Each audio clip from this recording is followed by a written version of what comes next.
ఎన్నికలు పూర్తయి పార్టీకి పవర్ పోయి ఏడాది గడిచినా ఆ విషయంలో వైసీపీ అధిష్టానం గందరగోళంలోనే ఉందా?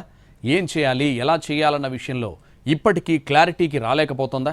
పార్టీ అధ్యక్షుడు జగన్ సత్వర నిర్ణయాలు తీసుకుంటారని పేరున్న ఆ ఒక్క సబ్జెక్టులో మాత్రం ఎందుకు జీడిపాకం సీరియల్ని తలపిస్తోంది? ఏం చేయాలో అర్థం కానంత ఆ పెద్ద సమస్య ఏంటి? పార్టీలో ఎలాంటి చర్చలు జరుగుతున్నాయి?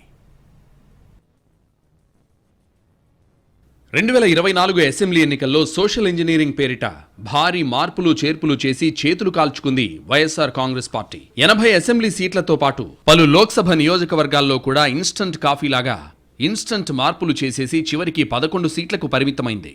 అయితే ఆ స్థాయి దెబ్బ తగిలాక కూడా పార్టీ అధ్యక్షుడు జగన్ త్వరగానే కోలుకున్నారన్నది రాజకీయ వర్గాల అభిప్రాయం. ద్వితీయ శ్రేణితో కూడా మీటింగ్లు, వరుస సమీక్షలు, మళ్లీ పాదయాత్ర సంకేతాల్లాంటివి ఇందులో భాగమేనంటున్నారు. అటు సంస్థాగతంగా కూడా పార్టీలో పూర్తిస్థాయి ప్రక్షాళన మొదలైంది. అత్యంత కీలకమైన పీఏసీలోనూ సమూల మార్పులు తీసుకొచ్చారు జగన్. పార్టీలోని దాదాపు పదవులన్నింటినీ ఫిల్ చేసిన నియోజకవర్గాలు మార్చిన చోట ఏం చేయాలా అన్న విషయంలో మీమాంస కొనసాగుతోందట. అందర్నీ తిరిగి పాత సెగ్మెంట్స్ కు పంపాలా వద్దా అన్న దగ్గర ప్రక్రియ ఆగినట్టు చెప్పుకుంటున్నాయి పార్టీ శ్రేణులు. గత అసెంబ్లీ ఎన్నికల్లో 80 నియోజకవర్గాల దాకా అభ్యర్థుల్ని మార్చగా అందులో అత్యధికంగా ఉమ్మడి ప్రకాశం జిల్లాలోనే 11 సెగ్మెంట్స్ ఉన్నాయి. ఇలా మార్చిన వాటిలో కొన్ని చోట్ల నాయకులు ఓటమి తర్వాత పార్టీ వదిలేసి వెళ్లిపోయారు. అలాంటి చోట్ల మాత్రమే ఇన్ఛార్జీలను నియమించింది అధిష్టానం.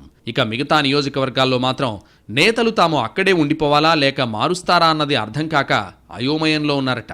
ఆ గందరగోళంతో కొందరు పూర్తిగా సైలెంట్ అయిపోగా మరికొందరు మాత్రం ఏదో బండి నడుస్తోంది కదా అన్నట్టు నెట్టుకొస్తున్నారట. ఆయా సెగ్మెంట్స్ లో క్యాడర్ యాక్టివ్ అయిన లీడర్స్ మాత్రం వాళ్ళని నడిపించేందుకు మానసికంగా సిద్ధంగా లేనట్టు తెలుస్తోంది.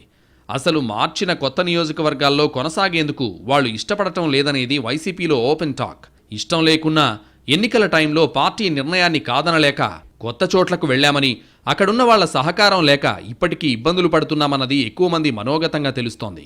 ఆ సహకార లేమి వల్లే చాలా చోట్ల ఫలితాలు తారుమారైనట్టు చెప్పుకుంటున్నారు. ఇలాంటి పరిస్థితుల్లో ఎన్నికలు పూర్తయి ఏడాది గడిచినా నియోజకవర్గాలు మారిన నేతల సంగతి ఎటూ తేల్చకపోవడంతో అదే అయోమయం కొనసాగుతోందని అంటున్నారు. అలాగే కొత్త నియోజకవర్గాల మీద ఆసక్తి లేక ప్రస్తుతం పార్టీ పిలుపునిస్తున్న కార్యక్రమాల్లో సైతం సరిగా పాల్గొనడం లేదట. హైకమాండ్ చెప్పింది కాబట్టి ఆ రోజున ప్రోగ్రాంలో కనిపించి మమా అని వస్తున్నట్టు సమాచారం. దీనివల్ల నష్టం జరుగుతోందని, పాత నియోజకవర్గాలకు మార్పు విషయంలో పార్టీ అధిష్టానం ఓ నిర్ణయం తీసుకుని ప్రకటన చేస్తే అందరికీ బాగుంటుంది కదా అని క్యాడర్లోనే చర్చ జరుగుతున్నట్టు తెలుస్తోంది. ఆ స్పష్టత ఉంటేనే వచ్చే ఎన్నికల్లో పోటీ విషయంలో వాళ్లు ఇప్పట్నుంచే జాగ్రత్తగా ఉంటారని, క్యాడర్ని సెట్ చేసుకుంటారని అభిప్రాయపడుతున్నారు పార్టీ నాయకులు. అలాంటి వాళ్లంతా పార్టీ అధినేత జగన్ ఆదేశాల కోసం ఎదురు చూస్తున్నట్లు తెలుస్తోంది. అటు ఈ విషయంలో హైకమాండ్ కూడా కసరత్తు చేస్తున్నట్టు సంకేతాలు అందుతున్నాయి. అన్ని నియోజకవర్గాల నుంచి నివేదికలు తెప్పించుకోవడంతో పాటు మార్పులు చేసిన చోట్ల గెలిచిన నేతలను సిట్టింగ్ ఎమ్మెల్యేలుగా అక్కడే కొనసాగించాలనుకుంటున్నట్టు సమాచారం. కానీ అక్కడే పీటముడి పడుతోందట. మార్చిన సిట్టింగ్లను కొనసాగిస్తే అక్కడున్న మాజీ ఎమ్మెల్యేలను ఎక్కడకు రీప్లేస్ చేయాలన్న విషయంలో తర్జన భర్జన పడుతున్నట్టు సమాచారం. ఎన్నికలకు ఇంకా 4 ఏళ్ల సమయం ఉన్నందున ఆచితూచి అడుగులు వేయాలని పార్టీ పెద్దలు భావిస్తున్నట్టు సమాచారం. కాస్త టైం తీసుకుంటే కొత్త చేరికలు, సామాజిక లెక్కల్లాంటి వాటన్నిటినీ సెట్ చేసుకోవచ్చని అనుకుంటున్నారట. దీంతో ఈ విషయంలో జగన్ లెక్కలేంటి, కొత్త వాళ్లని పాత వాళ్లని ఎలా సెట్ చేస్తారో అని ఆసక్తిగా గమనిస్తున్నాయి రాజకీయ వర్గాలు.